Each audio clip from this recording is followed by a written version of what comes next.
These 7 behaviors quietly teach people your worth without you saying a single word, and Carl Jung's uncomfortable truth is that you already have all of them buried inside you, but one hidden psychological pattern is systematically dismantling them before anyone around you ever gets to see them. And it does not happen dramatically. It does not happen on purpose. It happens in the way people talk, in the way they shrink, in the way they constantly adjust themselves to fit whatever room they walk into. They water themselves down. They people-please. They over-explain. They perform. And still, after all of that exhausting effort, they wonder why nobody treats them the way they deserve. Why the people they love most seem to take them least seriously. Why they feel invisible in rooms they have every right to exist in. Here is what Jung would actually say about that. Worth is not a social score. Jung was almost entirely indifferent to worth as a social currency. What he cared about was something far less negotiable. He called it teleology, the idea that the soul has a purpose it is trying to fulfill, and that purpose carries its own weight regardless of whether anyone around you recognizes it. When you stop trying to prove your worth and start moving in alignment with your actual purpose, you stop seeking, and you start radiating an objective reality that others cannot ignore. You click this video because something in you already knows there is a different way, a quieter way, a more powerful way. And you are right. Carl Jung, one of the most brilliant psychological minds who ever lived, once said that the privilege of a lifetime is to become who you truly are. Beautiful words. But here is the uncomfortable truth hiding behind that quote that nobody mentions when they share it online. Most people are genuinely, deeply terrified of becoming who they are, because doing that requires something brutal first. It requires facing the shadow. And the shadow, in Jungian psychology, is not just what you chose to hide. It is every part of your personality that lives entirely outside your conscious sight. Every impulse you never knew you had. Every raw, complicated piece of you that operates without your permission. Society has a very clever system for keeping that shadow buried. It labels the person who does not need external approval as arrogant. It calls the person who chooses solitude antisocial. It tells the person who challenges comfortable beliefs that they are too much, too intense, too complicated. And it does this consistently, on purpose, because the moment you stop needing approval, the system loses its grip on you completely. But here is what I am going to show you today. There are 7 specific behaviors, pulled directly from the work of Carl Jung, that quietly reprogram the way people experience you. Not through manipulation, not through performance, not through anything fake, through something far more rare and far more dangerous to the average person: authentic psychological depth. These behaviors function as upgrades to your entire inner architecture. Once you understand them, you cannot unknow them, and that is exactly the point. So pay close attention, because this is not a list of social tips. This is a map for becoming someone whose purpose is so clearly embodied that others feel it before a single word is spoken.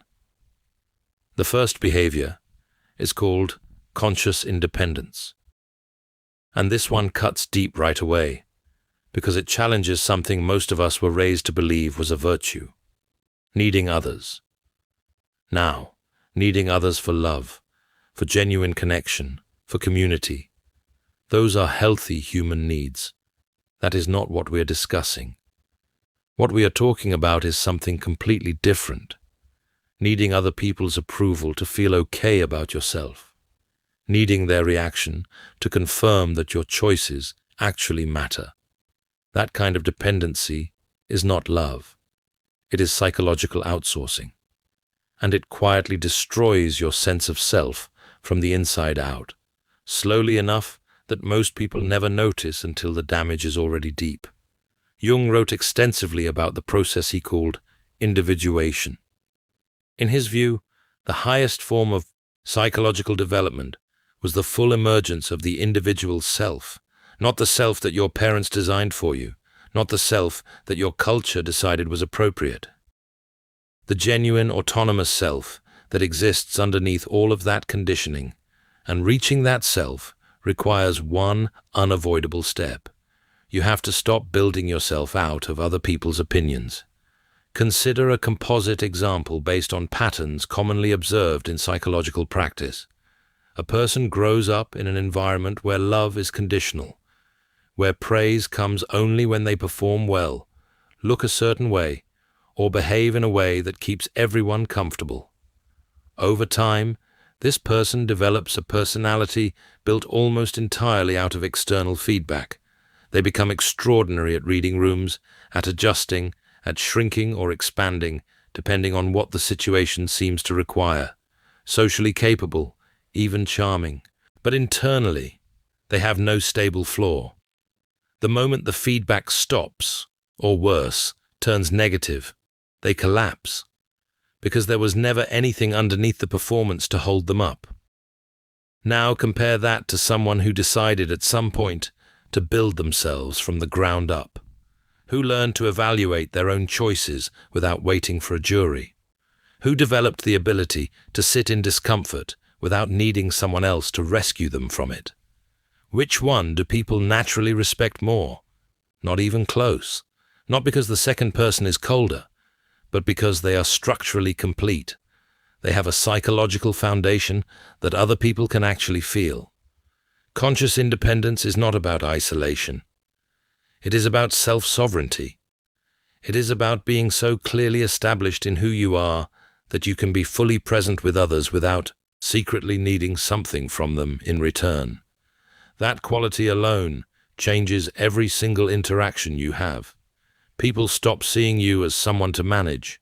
They start seeing you as someone worth reckoning with. And here is where Jung gets more interesting. He observed that people who achieve internal autonomy actually become more capable of real connection, not less. Because when you stop desperately needing approval, you start choosing relationships freely. And chosen connection, built on genuine preference rather than fear of aloneness, is infinitely more powerful than dependent attachment ever was. Every time you override your gut instinct to make someone else comfortable, you teach them that your instincts do not matter. Every time you wait for someone else's reaction before you decide how you feel, you train your own nervous system to distrust itself. The longer that cycle continues, the harder it becomes to remember what you actually think about anything. Empaths aren't broken, they're alchemists in progress. The Alchemist's Path gives you drills, Jung-based boundaries, and 3 exclusive chapter videos to turn overwhelm into clarity. By Surreal Mind, 236-page downloadable ebook, in stock. Begin now at thesurrealmind.com. That imbalance is what eats away at your sense of self. And other people feel it. They may not be able to name it, but they respond to it every time. There is also something else worth naming. The person built from the inside out will not always agree with you. They will not tell you what you want to hear to keep the atmosphere pleasant, but they are infinitely more trustworthy than someone whose personality shifts depending on whose approval they are currently seeking. Trust is the foundation of every relationship that actually matters. You do not earn it by being agreeable. You earn it by being consistent. And consistency requires an inner architecture that does not change depending on who is in the room. The first, behavior, is the foundation everything else is built on. Without it, the other 6 are just techniques.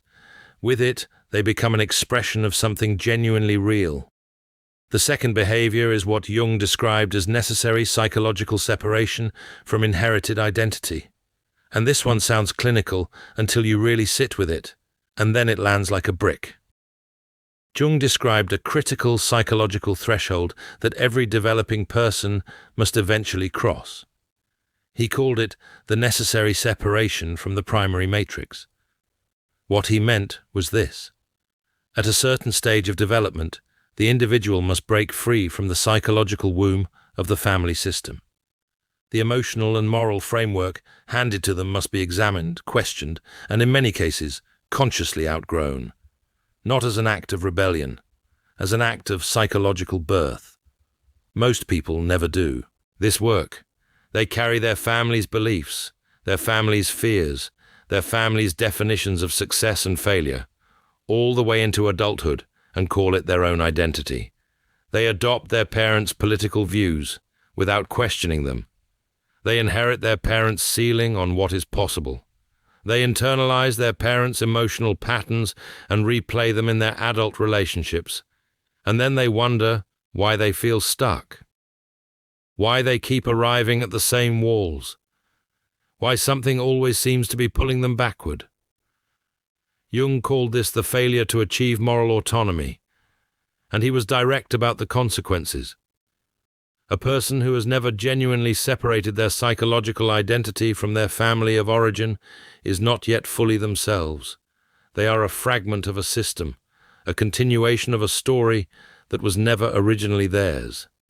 Consider a composite profile built from commonly observed developmental patterns. A person grows up in a family where vulnerability was treated as weakness. Emotions were not discussed, only managed. Success was defined entirely in external terms. This person goes out into the world and finds themselves unable to express genuine emotion without a crushing wave of shame. They achieve impressive things, career, status, the right markers. But they feel hollow inside. They surround themselves with people but feel profoundly alone in every room. Because the identity they built was never actually theirs. It was armor, constructed to survive a system that was not designed around their actual nature. The separation Jung described is not about rejecting your family or cutting ties dramatically. It is about consciously choosing which parts of your inheritance you carry forward and which parts you lay down. It is an act of intellectual and emotional courage that most people avoid entirely because it forces you to look at the people who raised you as human beings with limitations rather than infallible authorities. And for many people, that is genuinely terrifying. But here is what exists on the other side of that discomfort. You develop something rare, a moral compass that is genuinely yours. And when your values come from inside you, rather than from fear of disapproval or loyalty to a system you never consciously chose, they become unshakable. People feel that in you. They feel the difference between someone who holds opinions because they chose them and someone who holds them because they were handed down. One carries real weight, the other bends under pressure. The people who command the deepest respect are almost always the ones who have done this work. They are not easily swayed by peer pressure because their identity does not depend on group consensus. They can hold an unpopular position because their sense of worth is not attached to being agreed with. That psychological independence is magnetic in a way that performance and charm could never produce. Do the separation work. Examine what you were handed. Carry forward what is genuinely true for you. Release what was never yours to claim in the first place. That is not betrayal of where you came from. That is the most honest thing you can do for yourself. Because the version of you that has consciously chosen its own values is far more fully present in the world than the version that was simply continuing a script that someone else wrote. The third behavior is where things get genuinely uncomfortable, and that is exactly where they need to go. This is shadow integration. Without question, it is the most transformative behavior on this entire list. Jung believed that within every human being lives a shadow, not literally, but psychologically. And here is the part most people get wrong. The shadow is not just the things you chose to hide. It is the part of your personality that lives entirely outside your conscious sight. Not the flaws you feel guilty about, the patterns you do not even know you are running, the anger you do not recognize as anger, the envy that feels like a justified sense of unfairness. You did not decide to bury these things. You are simply unaware they exist, and that unawareness gives them power. Most people spend their entire lives running from a shadow they cannot even see, projecting it onto others, and judging them fiercely for the very qualities they refuse to acknowledge in themselves. And this is precisely where they lose power, because the parts of you that you refuse to acknowledge do not disappear. They go underground, and from underground, they run your life. They show up as explosive overreactions to small provocations. They show up as the unconscious sabotage of good things. They show up in the intense judgment you carry toward other people who openly display the qualities you have buried deepest in yourself. Jung made a point that most people are not ready to hear. Integrating the shadow does not make life easier. It makes you whole, and wholeness is not comfortable. Jung was direct that the process is often disorienting and painful because it shatters the ego's carefully maintained self-image. The version of yourself you thought you were begins to crack. What replaces it is far more honest and far more resilient than a performance of goodness ever was. The person who has faced their own darkness has replaced the flawless mask with a complicated, honest reality. And that reality does not collapse under pressure because there is nothing left to protect. Consider a composite case profile based on observed behavioral patterns. Someone who prides themselves on being endlessly patient and selfless. They never say no. They never express anger. By every social appearance, a deeply good person. But over time, a pattern becomes visible. Whenever someone else receives recognition they felt they deserved, something shifts. Subtle resentment appears. They begin to undermine that person in small, deniable ways. Passive aggression, withheld support, quiet sabotage. And they are genuinely confused about why, because consciously they do not see themselves as envious. The envy lives in the shadow, operating entirely without permission, below the level of awareness. Contrast that with someone who has actually done the shadow work, who looked at their own envy, their own resentment, their own anger, and said clearly, "I see you. I understand why you exist. You are part of what it means to be human." This person can feel envy without being controlled by it. They can notice jealousy without acting on it. They can acknowledge anger without becoming it. And that level of self-mastery is visible in every single interaction they have. People who have integrated their shadow carry a certain stillness, a completeness that is impossible to fake. They do not overreact to prove they are not a certain way. They do not get flustered when someone challenges their self-image because their self-image is honest. It includes the rough edges, and paradoxically, that honesty makes them far more trustworthy than someone who presents a flawless surface, because everyone knows on some level that flawless surfaces are masks, and they trust masks accordingly. Start paying attention to what triggers intense judgment in you when you look at other people. The things that bother you most in others are almost always the things you have most aggressively suppressed in yourself. That is not a flaw, it is a map. It shows you exactly where your shadow is stored. Instead of reacting, get curious. Why does this bother me so much? What part of me recognizes this pattern? That shift from automatic reaction to genuine curiosity is the beginning of integration. And the moment you start, something real changes. Now pause for a second. The first 3 behaviors are internal. They happen in the private architecture of who you are. The next 4 are where that internal work becomes visible, where it changes how every person around you experiences you, without you having to explain or perform a single thing. The 4th behavior does not require you to say a single word. Jung described it as the radiance of individuation, the quality of presence that belongs specifically to someone who has done the inner work and emerged from it genuinely changed. He called this the mana personality. The radiance of individuation is what happens when a psychologically whole person enters a space.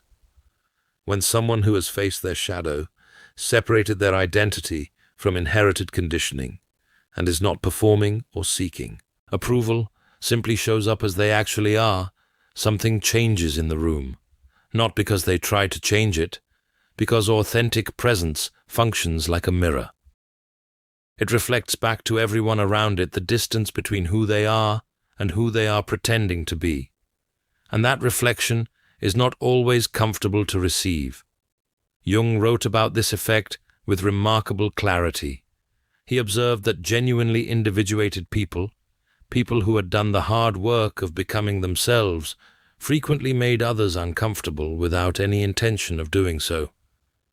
Not because they were aggressive or confrontational, because their presence exposed the distance between who others claimed to be and who they actually were. Think about this carefully. Have you ever been around someone who did not need to prove anything, who did not need to fill every silence, who did not compete for position or attention, and felt an inexplicable pull to justify yourself around them? That is the radiance of individuation working exactly as Jung described. It is not that they are judging you. They are not. It is that the contrast between their groundedness and your own performance becomes suddenly, uncomfortably visible. And that visibility is not something most people enjoy. Someone enters a new professional environment. They do not try to impress. They do not mirror the room to gain acceptance. They are simply, fully themselves. They listen with genuine attention. They speak only when there is something real to say. They do not perform enthusiasm they do not feel. And the reaction around them is completely divided. Some people are drawn to them immediately, almost magnetically. Others manufacture reasons to criticize or dismiss them. Both reactions are entirely predictable. Both are exactly what Jung would have expected, because the people drawn to them are the ones ready to grow. They recognize something real when they encounter it. The people who push back are the ones whose comfortable illusions are threatened by genuine authenticity. Your full presence is not something you should apologize for or manage down. Show up completely. Hold your ground without aggression. Be willing to create a little discomfort, not by being difficult, but by being honest. That is what the radiance of individuation looks like in daily life. The fifth behavior might be the most quietly radical one on this entire list. Jung called it circumambulation. The relentless, curious circling of the self to understand the why behind every instinct, every pattern, every reaction you have. Not a straight line toward answers, a spiral. Moving around and around the center of who you are, each pass revealing something the last one missed. Most people never circle anything. They move through life processing reality at face value. Someone tells them something is true and they file it away. Someone shows them a pattern and they accept it as inevitable. They do not ask what created it. They never ask whether this is the only way things could possibly be organized. Jung was deeply suspicious of people who had stopped circling, who had settled on a fixed identity and a fixed set of beliefs and stopped questioning them. He observed that the greatest source of psychological suffering in modern people was not external circumstances. It was unconscious conformity, the quiet, devastating habit of absorbing other people's frameworks for reality without consciously choosing them. Circumambulation is the antidote, the commitment to keep asking why. Why do I believe this? Why does this pattern keep repeating? Why am I responding this way? These are not comfortable questions. They unravel false certainties. And that unraveling, as disorienting as it feels, is the beginning of real psychological freedom. Someone spends years feeling vaguely unfulfilled, despite having what looks from the outside like a successful life.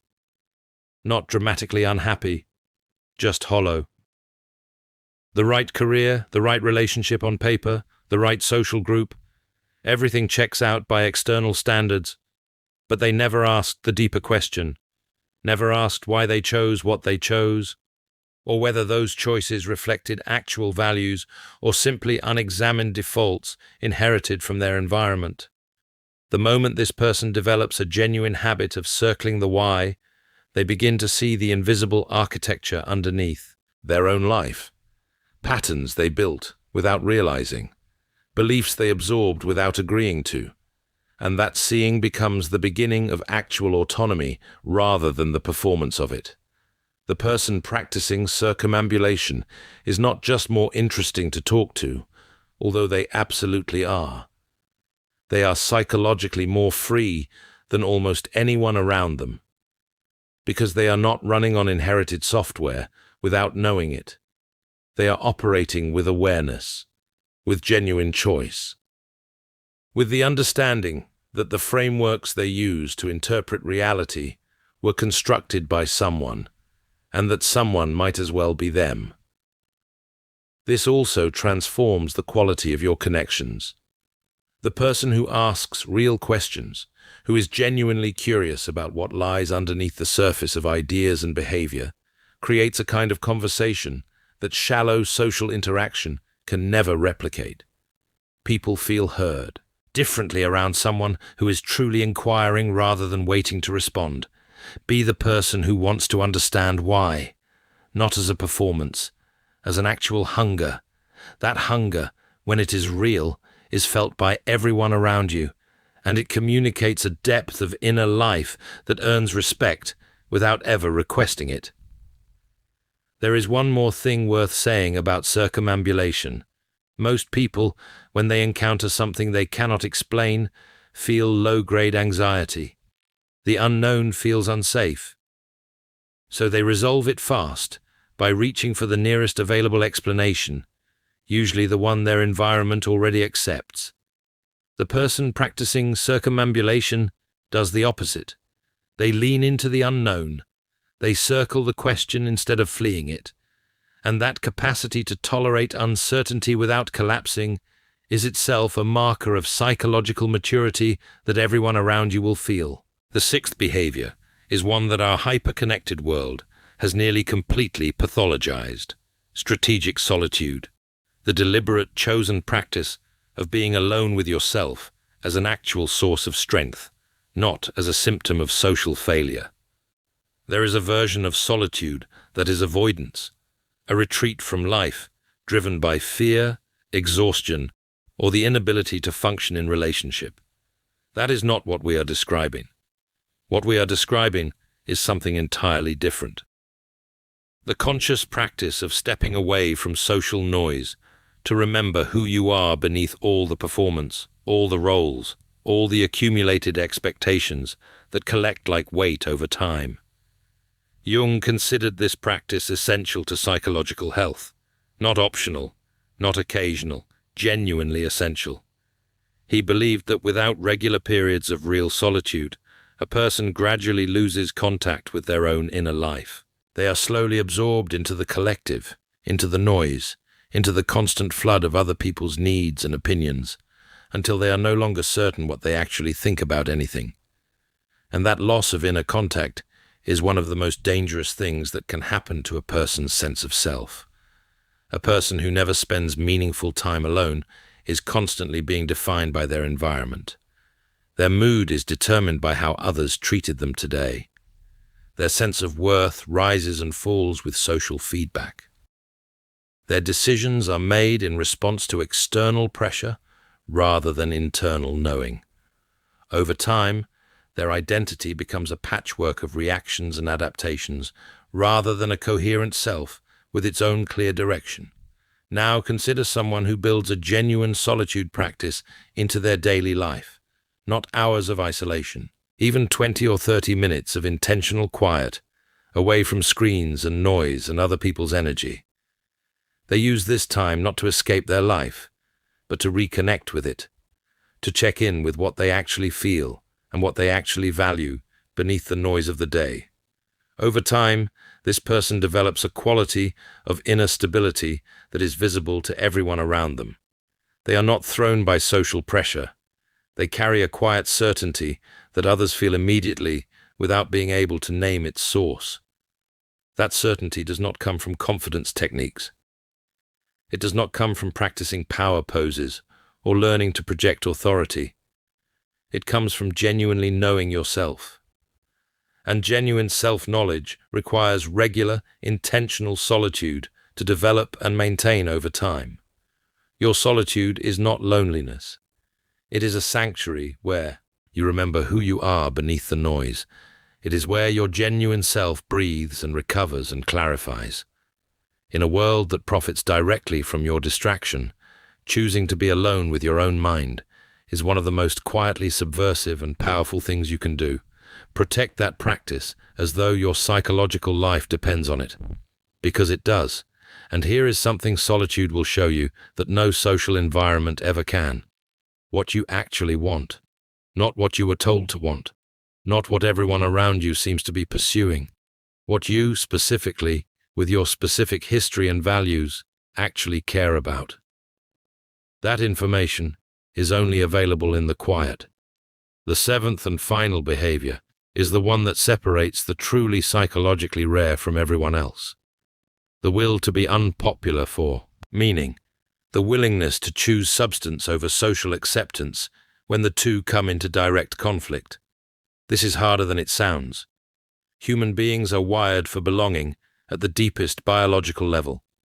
The fear of social rejection activates the same neural pathways as physical pain. This is not a character flaw. It is ancient survival programming. For most of human history, being excluded from the group was genuinely life-threatening. So the drive to conform, to agree, to smooth over real differences for the sake of belonging is not something you can simply reason your way out of. It is written into your biology. But here is what Jung observed with uncomfortable precision.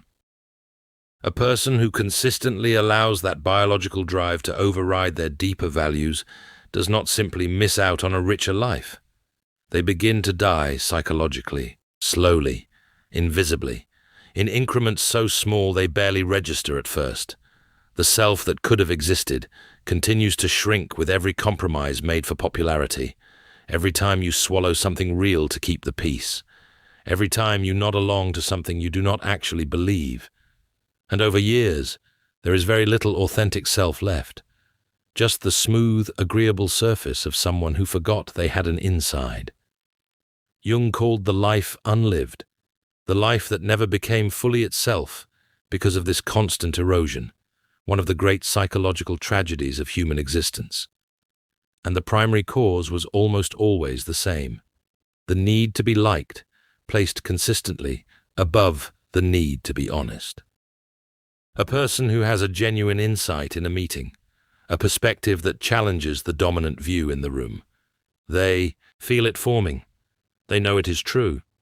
And then they look around and feel the invisible pressure of consensus. They swallow it. They nod along.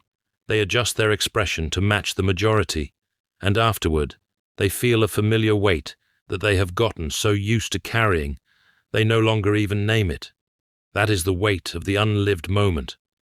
Multiplied across thousands of similar moments over a lifetime, it becomes unbearable. It becomes the lived experience of a person who was never quite willing to show up. Contrast this with someone who has made an internal decision that meaning matters more than approval. They do not say every thought they have. They are not contrarian for its own sake. But when they have something real to contribute, they contribute it. Even when it lands badly. Even when it makes the room uncomfortable. Even when it costs them some social warmth. And here is the paradox Jung identified. These people, the ones willing to be unpopular in service of truth, end up commanding far more lasting respect than the ones who kept themselves small for approval. Because everyone in the room knows, on some level, when someone is saying what they actually think.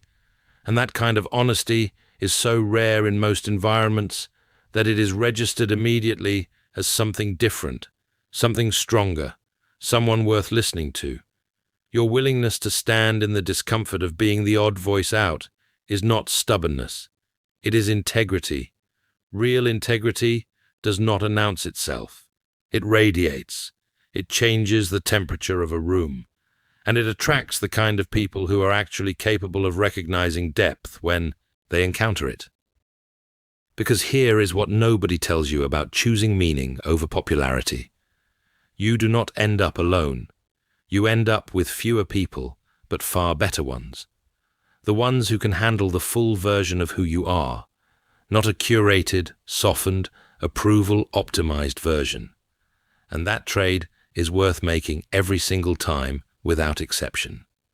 Now we need to talk about what happens when you do not do this work, because I want you to understand clearly that the stakes here are not small. This is not about self-improvement as a hobby. This is about the actual quality of your psychological existence. Jung did not use soft language when he described the consequences of refusing to individuate. He described it as a form of psychological death, a slow, invisible collapse of the self that does not announce itself as a dramatic breakdown, but creeps in as a gradual dimming. A loss of aliveness, so incremental that most people do not realize how far it has gone until they find themselves in the middle of their life feeling an absence they cannot locate or explain. A persistent, nameless sense that they existed but never quite lived. He wrote that the person who never faces their own depths becomes a plaything of forces larger than themselves, no longer the author of their own life, being run by unexamined patterns, social programming, unconscious fears and beliefs they never chose, while remaining convinced they are making free decisions. That is not just a sad outcome. That is a profound form of self-abandonment, and it deserves to be called exactly what it is. The world does not hate these 7 behaviors by accident. A population that does not know itself, that does not trust itself, that requires constant external validation just to function, is an extremely manageable population. People who have done this inner work ask different questions. They resist different pressures.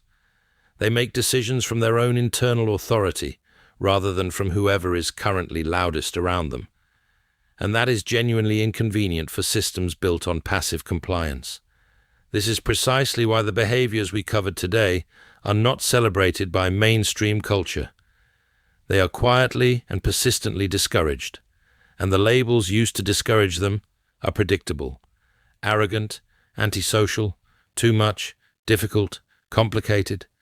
These labels exist to keep people in the comfortable zone of conformity, and they work remarkably well on anyone who has not yet decided that their own depth is worth defending.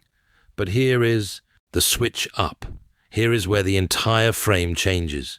Your worth is not something you prove. Jung would go further. He would say that chasing social worth is the wrong game entirely. What you are actually here to do is fulfill the purpose your soul is oriented toward. That is teleology. And when you stop performing for the audience and start moving toward that purpose with full commitment, something extraordinary happens. You stop attracting people who need you to be smaller so they can feel comfortable. You start radiating an objective reality that others cannot manufacture a reason to dismiss. You become a magnet for other rare souls, people who are also in the process of becoming genuinely themselves. And the connections that form between people like that are unlike anything the approval-seeking version of you could have built. This is not a metaphor or a motivational frame. This is a psychological law that operates whether you choose to engage with it or not. Depth attracts depth. Authenticity draws authenticity. The more genuinely you show up as yourself, the more you will find yourself surrounded by people who can hold that level of realness, and every person who cannot handle it will quietly remove themselves. Not because you pushed them away, because the contrast became too stark for them to stay comfortable in. Your evolution is not optional. The question is only whether you participate in it consciously, with intention and clarity, or whether you get dragged through it by the accumulated consequences of refusing. And the difference between those two experiences is not small. Conscious evolution is uncomfortable but directed. You are choosing your discomfort rather than being ambushed by it. Unconscious drift, on the other hand, feels like things are simply happening to you, like life is something you are reacting to rather than building. That feeling is one of the clearest signals that the inner work is overdue. And it does not resolve itself on its own. You already know which version leads somewhere worth going. So here is where we land. Drop in the comments right now. I am psychologically rare and proud. No explanation, no context, no need for anyone to agree with it. Just let it sit there as a small, deliberate act of claiming what you already know is true about yourself. And if you are ready to go deeper, if this conversation only scratched the surface of what you actually want to understand about yourself, then you already know what to do. Subscribe, because we are nowhere near done. The depths are far greater than anything we covered here, and you are more than ready to explore them. In The Alchemist's Path, perception training for empaths, you'll turn overwhelm into wisdom with practical drills, Jung-inspired boundaries, and step-by-step perception training. This guide includes 3 exclusive chapter videos to deepen each lesson. Written by Surreal Mind, 236 pages, beautifully designed 8.5 by 11 downloadable ebook, in stock now. Start your training today. Feel deeply while thinking clearly. Get The Alchemist's Path at thesurrealmind.com.